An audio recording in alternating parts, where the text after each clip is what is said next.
Good afternoon, everyone, and a very warm welcome to STEM Inspiration Week, brought to you by STEMPOINT East. I'm really pleased you're able to join us today, and we've got quite a few people on the call. So we'll just kick off. I just wanted to remind you that we are recording this session. Please keep your cameras switched off and your mic switched off, but do have a look at the chat function, because we will be monitoring that. You can ask questions through the chat function, and we'll be having a look at that later on. So if a teacher is in charge of the screen, if you can nominate somebody from the class to maybe have the keyboard and ask questions as you go along. So just bear that in mind. So I'm going to introduce our speaker for today, and that's Corporal Dan Simpson, who is based in Norfolk. Dan is here with us. Thank you very much for joining us, Dan. No problem, it's a pleasure. Hello, everyone.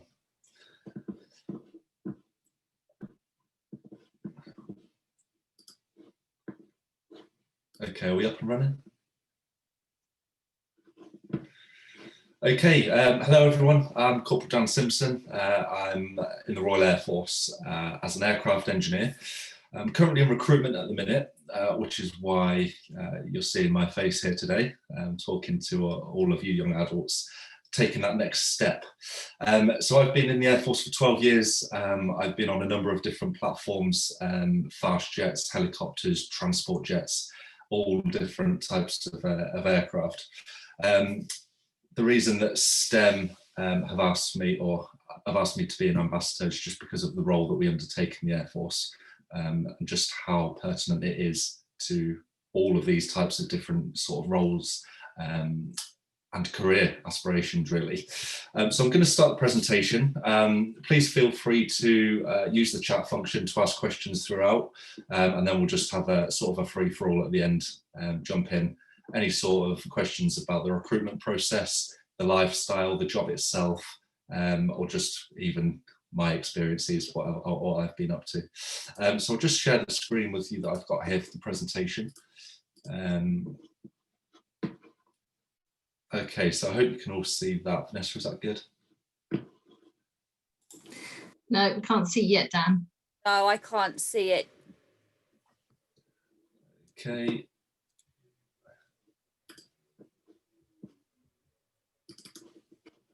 Yeah, there we go. There we go. Okay, we've got the presentation there.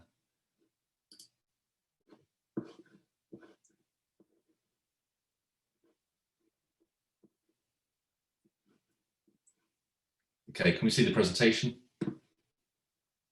Excellent. Okay, so yeah, as I said, there we go. My name at the bottom there, Corporal Dan Simpson. I'm just going to talk you through engineering, STEM, within the Royal Air Force, the different vacancies and job opportunities that we have, and the selection process, so how you would go about joining the Royal Air Force as an engineer, technician, or any of the technical trades. So I'm just going to start off with our sort of our RISE principles. Okay, so these are our core values that we sort of adhere to in the Royal Air Force. So this is our sort of Bible, if you will. So we, every single day, make sure that we are sort of living up to these expectations of us. And we're trained from day one to uphold these values and sort of qualities within ourselves. So we use the mnemonic RISE, standing for respect, integrity, service, and excellence.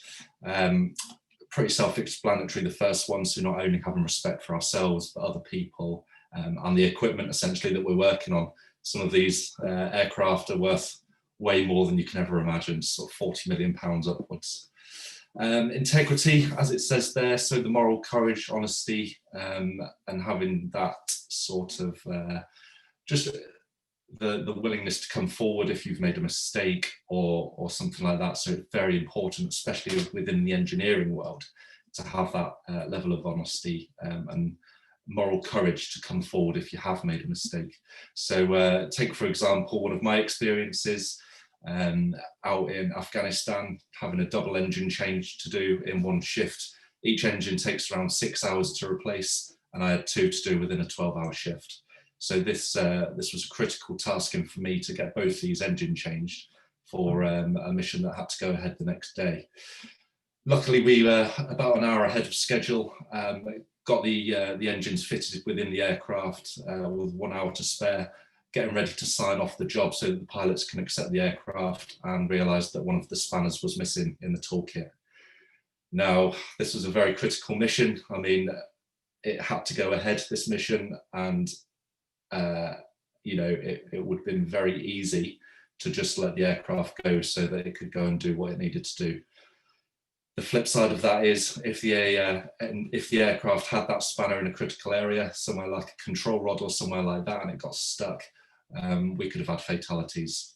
A 40 million pound jet could have plummeted towards the ground. It could have gone anywhere, you know, a school, anything like that. So it is very important for that integrity, for someone to come forward. Look, I know we've got a massive mission going ahead, but we've lost a spanner. The aircraft can't go flying. Just having that level of integrity. Yeah, I did get in trouble quite a bit, but luckily we found the spanner, and the mission went ahead as planned. So yeah, could have saved lives there. Moving on to service then, it used to be called service before self, which was more self-explanatory, but this is just making sure that putting the needs of the Royal Air Force maybe before your own needs. That might seem quite harsh in some areas, but if the operational necessity is for you to go away to somewhere like Cyprus for 6 months, but your hamster might not be very well, we'd expect you to still go away, you know, and serve your country if needs be. Moving on to excellence then, in the Royal Air Force you will receive top training, best in the world, and we expect you to then go forward and perform in an excellent standard to the, you know, to what we've taught you to. Moving on then, these are the personal qualities that we're looking for within an airman or airwoman within the Royal Air Force. So I'll just give you a couple of minutes just to read through those, and then we'll discuss one by one. Okay then, so ability to work in a team, that's going to be pertinent in any job that you go forward with. There's very few situations where you're just going to be working on your own full time, so you are expected to work in a team, whether that's just you and your colleague, or whether it's in a bigger picture. So I could be working with just one other technician or engineer, but as part of a bigger picture, we might be working as a squadron to deliver a fleet of aircraft, and going even bigger than that, we as the Royal Air Force are delivering air power for the UK. You could even go bigger than that and start talking about NATO and the responsibilities of the government organisation. So good comms then, that's going to be pertinent as well in anything that you go for, but yeah, very important within the Royal Air Force. You're going to need good communication skills going both up and down a chain of command. So even as a, you know, a new entrant into the Royal Air Force, you will be expected to communicate to engineers of a high rank, and as you progress through the ranks, you'll be expected to communicate with your subordinates as well. Integrity and honesty then, we've gone through that already, so we move on to fitness. This is very important within the Royal Air Force. We pride ourselves on being able to be operationally effective at all times. So that's why that we make sure our fitness is constantly up to scratch. You can imagine being in the UK one day at 13 degrees, being able to do your job. The next day you could be in Cyprus or somewhere hostile like Afghanistan, 40 degrees Celsius, and you're still having to perform them same duties. So fitness is quite pertinent in that sort of respect. As well though, again, with any of the military, we are trained soldiers, so having that sort of fitness to go and be or the warfare side of things is equally as important. Motivation then, it's very important for everyone in the military to enjoy what they're doing, to enjoy their job, and that's what I also pride myself on as well. I love going to work every morning, and I think that's very important, not just for the organisation that you're going into, but for yourself more than anything. I can't think of anything worse than dreading going to work. So yeah, it's very important that you're happy and motivated to go and do your job. Smart appearance as well. Yeah, we are in the public eye. We're a government organised sector, so we're funded by people's taxes.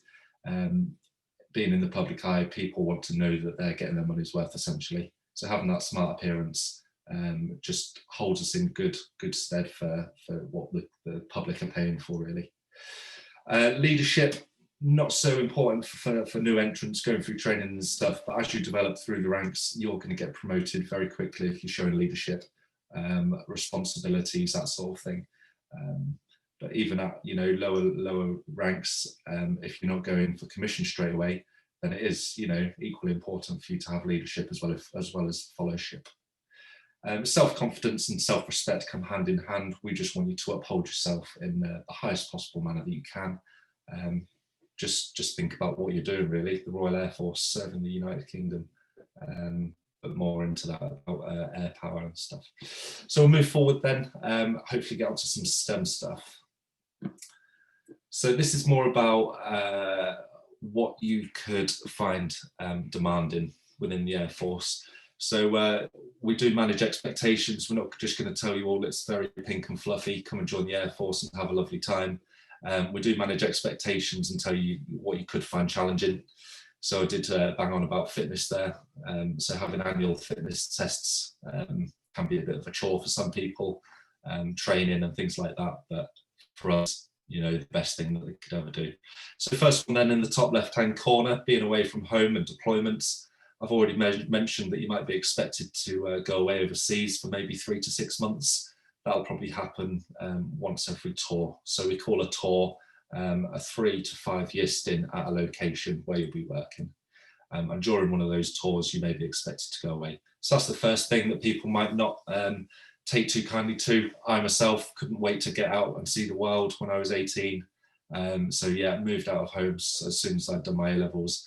And yeah, before my 19th birthday, I was in Afghanistan, which I know is not very attractive to some of you, but I loved it. But then equally being sent over to places like Cyprus, the Bahamas, traveling all of the Caribbean, the suite does come along with it as well. Moving on to the right-hand side, then additional duties. We can see there that there's a female doing a bit of extra phys, which is what I mentioned about the fitness. But additional duties might also come in line with things like station guard. So each RAF station is protected by an armed guard. And although you might have applied to be a firefighter or an aircraft technician, it will come around probably once a year where you'll have to do 2 weeks of guard or something like that. So that's what we call additional duties. As well as that, the government do call on us at some points to help with current situations. So one that is very much in the media today is COVID. So a few of the military have been put out to do things like testing and things like that. Coming into the wet seasons, I'm sure many of us will be called up as well for floods. A lot of us normally go down to sort of Cornwall and things like that just to help with sandbagging, help people in distress. So that's what we mean by additional duties that you might not get working in somewhere like Tesco. Moving down then to security, like I said, with the camp security, we do protect our base, but in line with that, we're also talking about the security of ourselves. So just because of the job we do, for some reason, people with certain beliefs, religious backgrounds, things like that, don't like us, essentially, just because of what we do. If anybody can remember back to Lee Rigby, poor unfortunate soldier who was just walking through a train station, he was targeted as being in the military, and someone with certain goals and things like that just decided to take a disliking to him, which is very unfortunate. So yeah, things like social media, we have to lock right down and just keep that security about ourselves. And then moving on to the left, we've got discipline. And we're not only talking about getting shouted at during basic training, but just having self-discipline as well to hold ourselves in a nice manner and look smart and do our job well. So then this is not all doom and gloom. Like I said, this is all the pink and fluffy stuff, what we can do for you and what's in it for you guys. So first of all then, pride. Yeah, there's been no prouder moment in my life than passing out of basic training with all my family watching, completely changed man and going to, serve my country. Very proud, and my family are very proud for me as well. Welfare and family support then. So yeah, we do have a huge welfare infrastructure just to protect our families. Any mental health issues, there's someone there to help us at all times. Skills training and education. You can join in the engineering trades of the Royal Air Force with GCSEs or equivalent, 4s and 5s and above in maths, English and science. So that's the minimum. You can go right up to engineering officer as an entrant, but you will need a degree for that in an engineering role.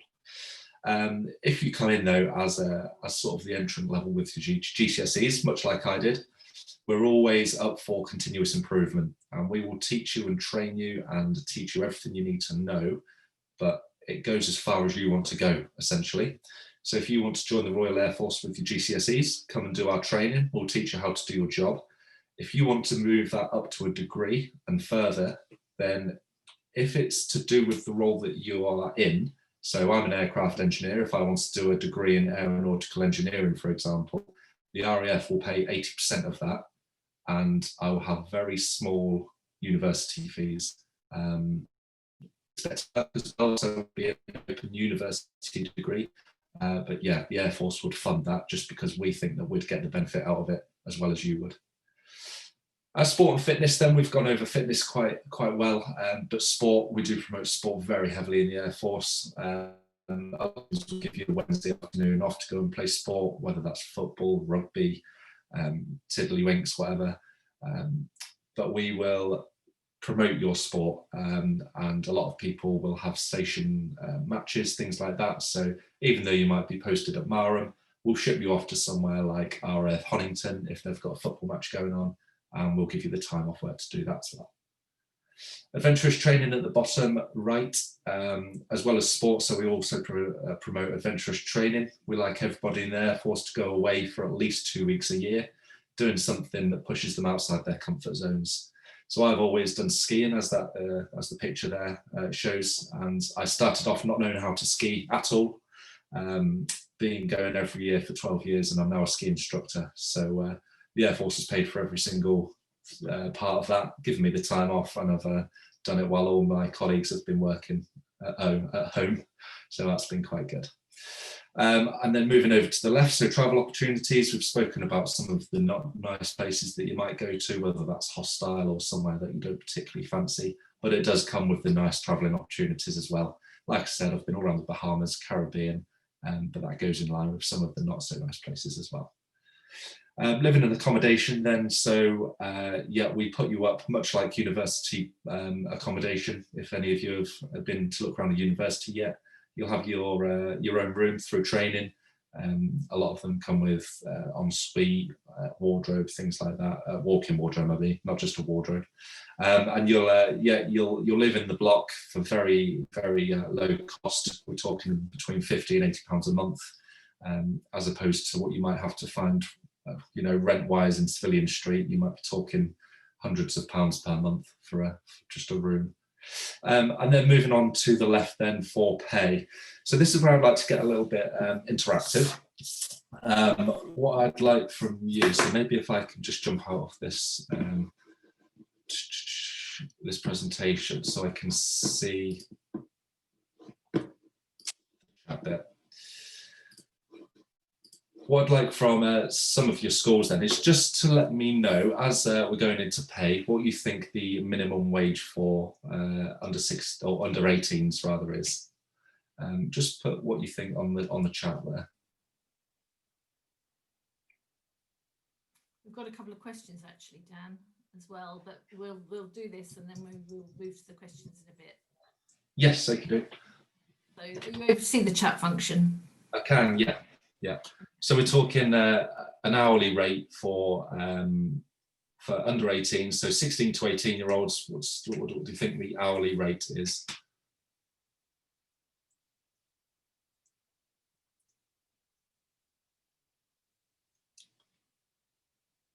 Okay, so we've got £7.50 there from someone. Anybody else? Yeah, £4.25 is more like it. As of the 1st of April 2020, that's gone up to £4.55, okay, for 16 to 18-year-olds. And jumping up to 18 to 20, you're looking at about £6.15 as of April. So what I'd like everyone to do with that in mind then is just figure out how much roughly you think you'd be on a year. I'll just talk you through this. So we'll go for £4.55, which is the current under 18 apprenticeship wage. Big companies are paying apprenticeships at minimum wage. We're talking NHS or people like that. They will pay an apprentice minimum wage until they're qualified. So if we take £4.55, we'll times that by a 40-hour week, which is reasonable. 50 weeks in a year, probably take off weeks or holidays, so you're talking about 46 weeks. What are we getting for that as an annual?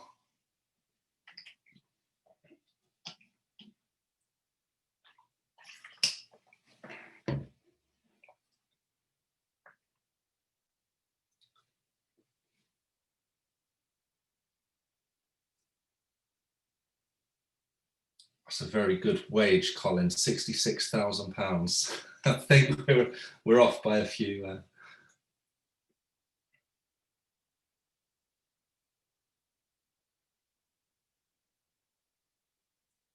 Yeah, 9,000. So yeah, so if you're under 16 and you're starting an apprenticeship, the company is going to pay you minimum wage of £4.55 for around 46 weeks. You're looking at about 8,000, maybe 9,000 at tops. Moving up then 18 to 20 years old, so you'd like to start thinking you're pulling in the money, you're looking at £6.15. The point I'm getting to is my next slide. Okay, so I'll just start sharing my screen again.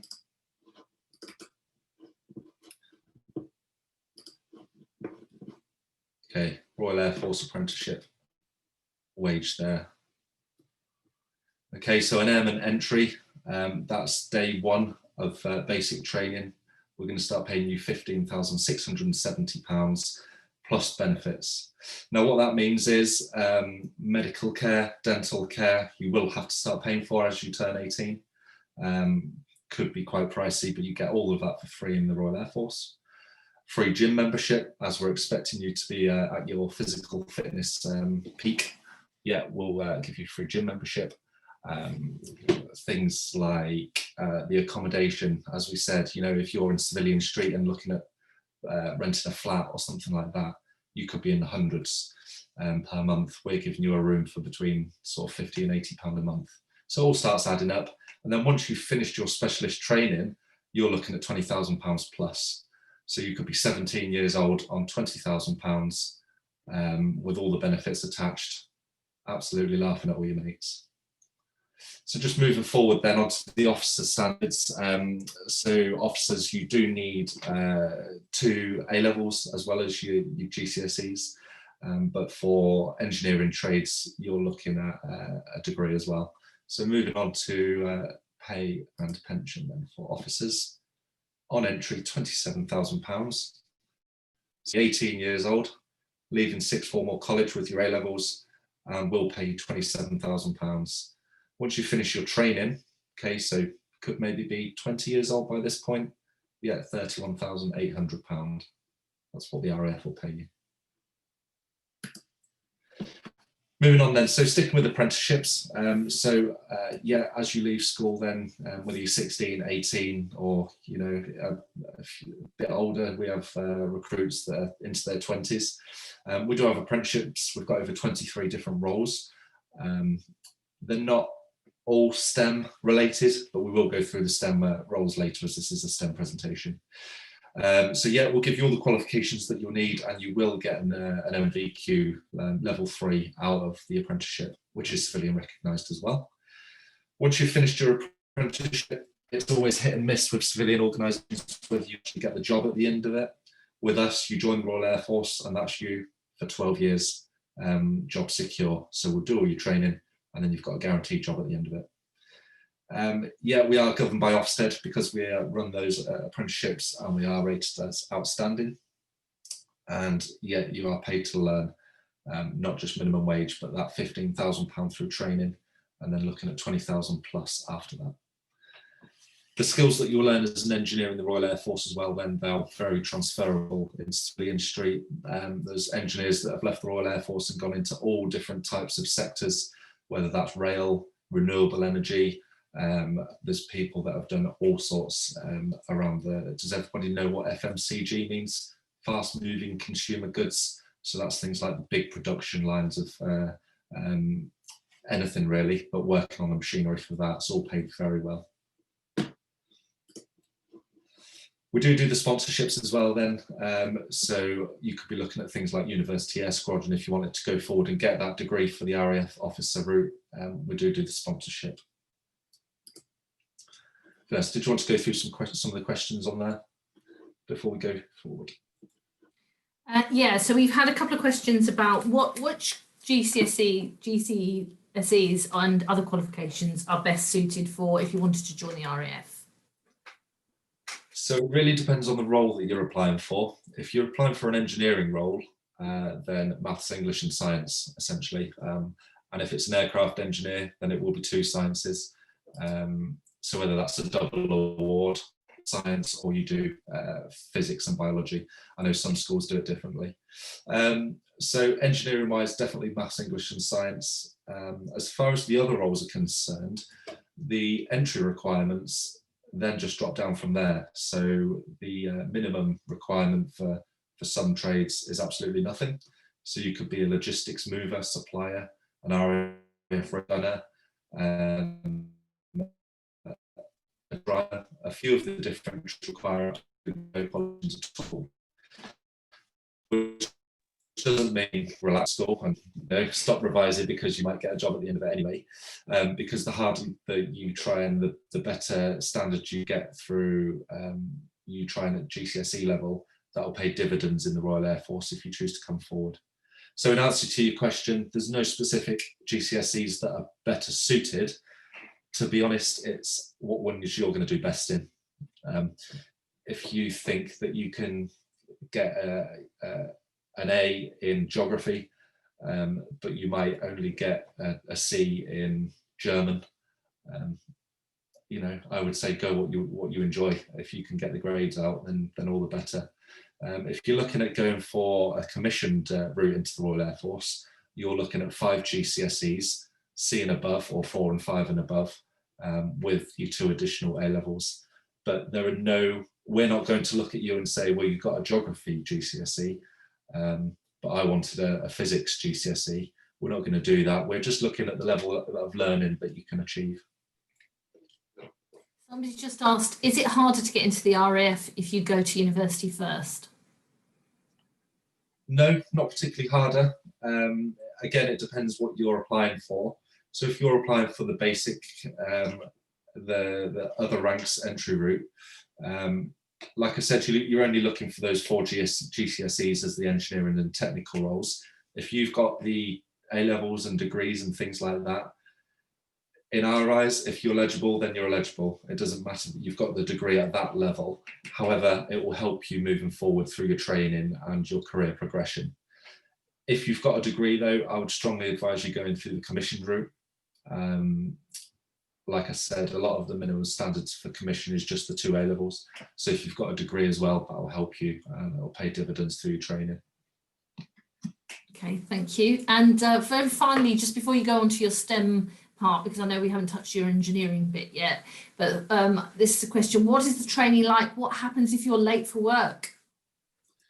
So yeah, that's where the discipline comes in then. If you are late for work, it's just the respect side of things within your team. So we are in the Air Force, we are a big family, we're a brotherhood and we all work together. If you're late and someone else has to pick up your work, then it's just that respect thing. No one's going to start telling you off, straight away, because that doesn't get us anywhere. If it starts happening, reoccurring events, then the Royal Air Force will charge you, and we can charge you, and it's not a very nice thing to go through. We can start docking your pay and things like that. So it is quite strict if it's a reoccurrence.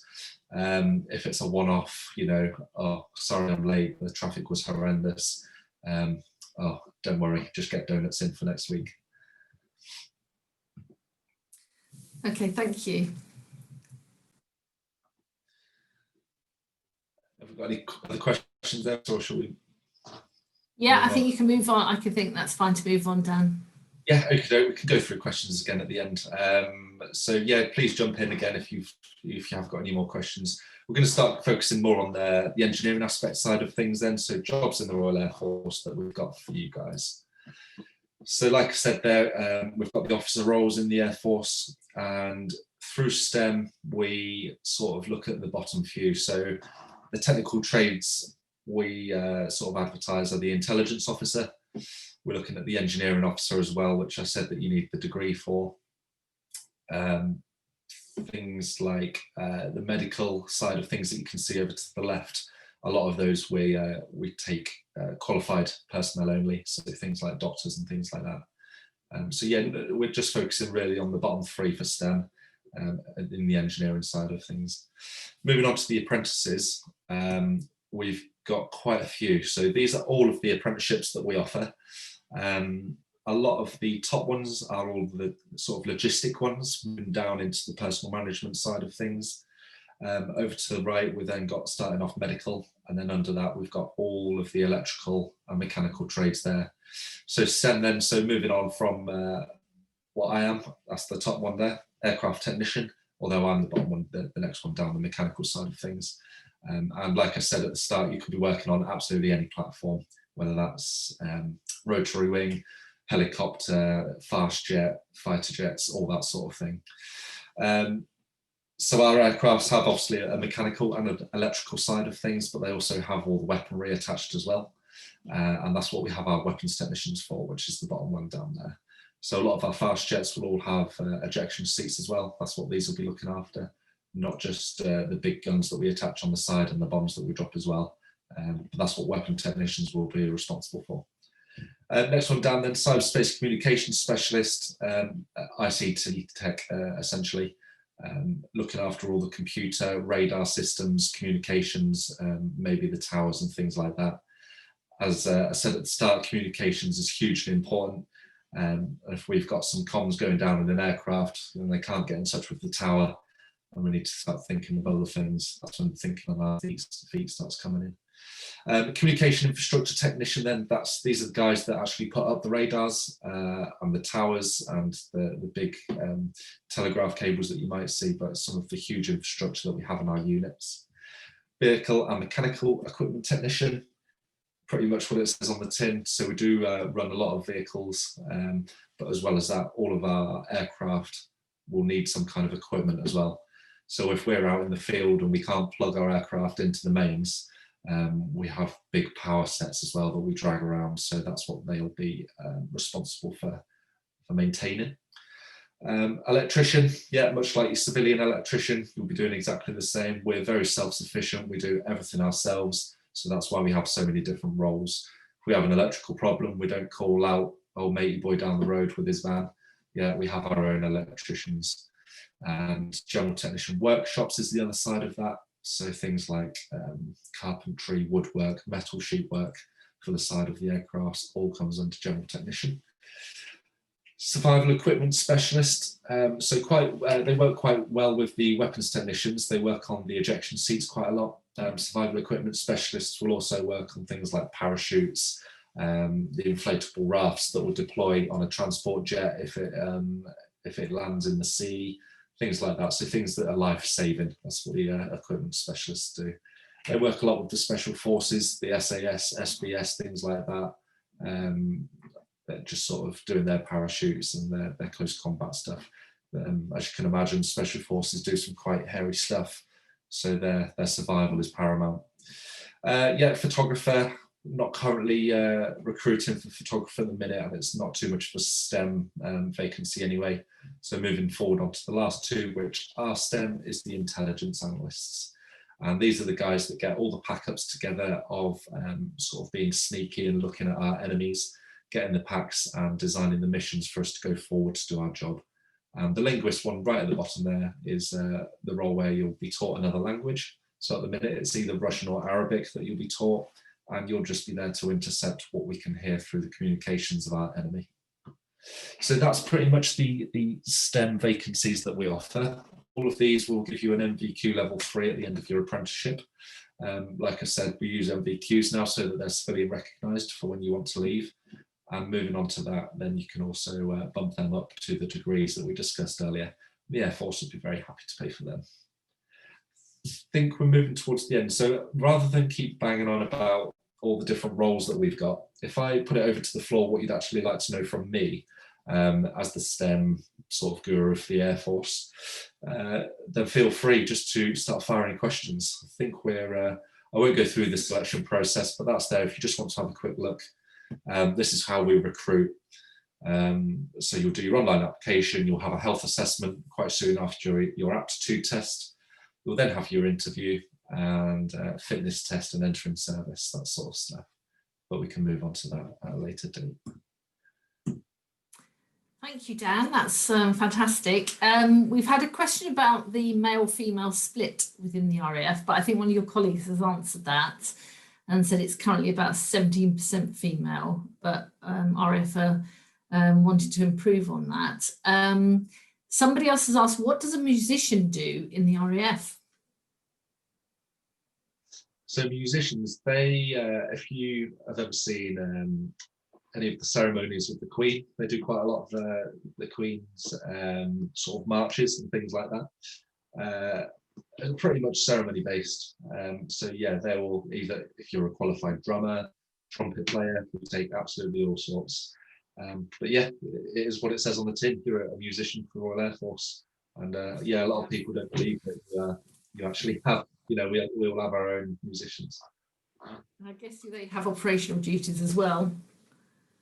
Yeah, they will do. Yeah, they'll be expected to deploy overseas and things like that. You know, much like the rest of us. But yeah, they'll do all sorts of ceremony activities. Yeah.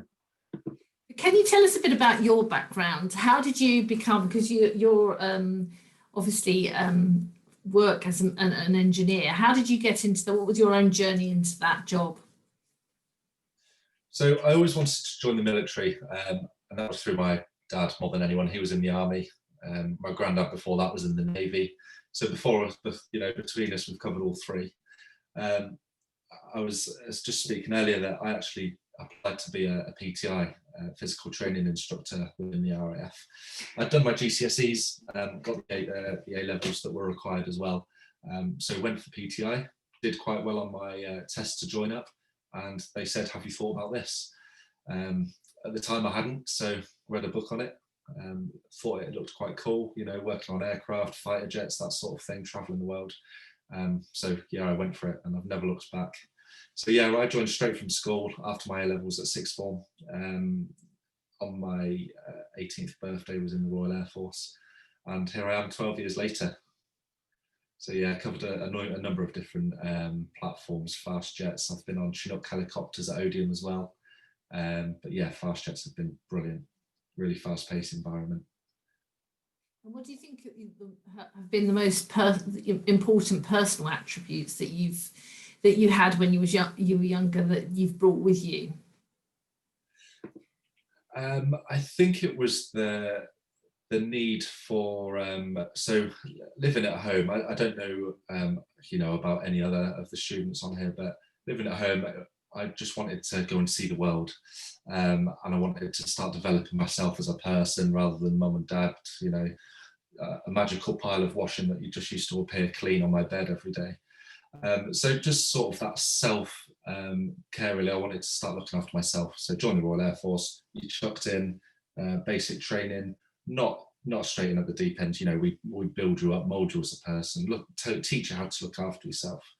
But yeah, it was really that sort of adventurous side of me that just wanted to go out and do what not many other people have done in my friendship group. And what was your most challenging point in what you've chosen over the years? What do you think has challenged you the most? It has been the movement, getting older, not older, but more responsibility, shall we say. So it was great. 18 to 24, I was a young man, single, traveling the world, having a great time. When I had a child, so my daughter was born, it was obviously the proudest moment of my life. I had my little baby girl, but then I'm expected to go and do 6 months in Cyprus. So that was quite hard. That was quite challenging. My daughter was only 4 months old, and I was, sent overseas for 6 months. So by the time I come back, she was 1, and I'd missed a big proportion of her life, which can be quite challenging. Somebody just asked, are you on a squadron, and if so, which one? So I was on a squadron. Yeah, I've been on a few different squadrons. With the Chinooks, it was called 1827 Squadron, and that was out of RAF Odeon. That's the tour I did with Afghanistan. My most recent squadron was 12 Squadron at RAF Marham, and that was on the Tornadoes, and that's where I did all my Cyprus stuff. So I actually spent over a year in Cyprus on one of the operations there, Operation Shader it was called, and that's just part of the Middle East involvement, just fighting from a rather safe environment. And somebody said, how many days a week do you have to train? Is this physically? I imagine it's physical fitness, I'm guessing. So the answer is you don't have to train at all. If you can pass your annual fitness test, that's absolutely fine. If you want to go to the gym, then you can. A lot of the squadrons will have compulsory fitness sessions. So you'll be working, let's say on your shift 8 till 4. Maybe on a Tuesday and a Thursday, we'll finish at 3. We'll all go down to the gym and we'll do circuits. So compulsory, I'd say 2 days a week. But as long as you can pass your fitness test, I've been training 5 days a week for my whole career. But I know a lot of people that will only train at their compulsory sessions and still pass the fitness test. So completely over to you. Through training, you'll have a lot more training. That's the academic training side of things. So learning your role, we will have probably daily PT sessions. Well, I think we're sort of coming towards the end of our session, but as a final question, how important do you think STEM skills are in joining an organisation like the RAF? Oh, hugely. So that's the reason I've become a STEM ambassador, because I just believe that it's so important for the technical mind to sort of broaden, really. So within engineering, whether that's aircraft engineering, general electrician, or workshop technician, having that ability to problem solve, figure things out, and look at things where someone else might not quite have that ability. So the first thing we do when you apply is put you through the selection test, and that's a psychometric test to see how your brain works. So a lot of people will be going, why am I being tested on how I can put shapes together or imagine a certain object and things like this, or know which way cogs turn? It's all just how your brain works. That's very important within the engineering world, within the RAF. But yeah, we are looking for people with good STEM minds. That's fantastic. Thank you so much.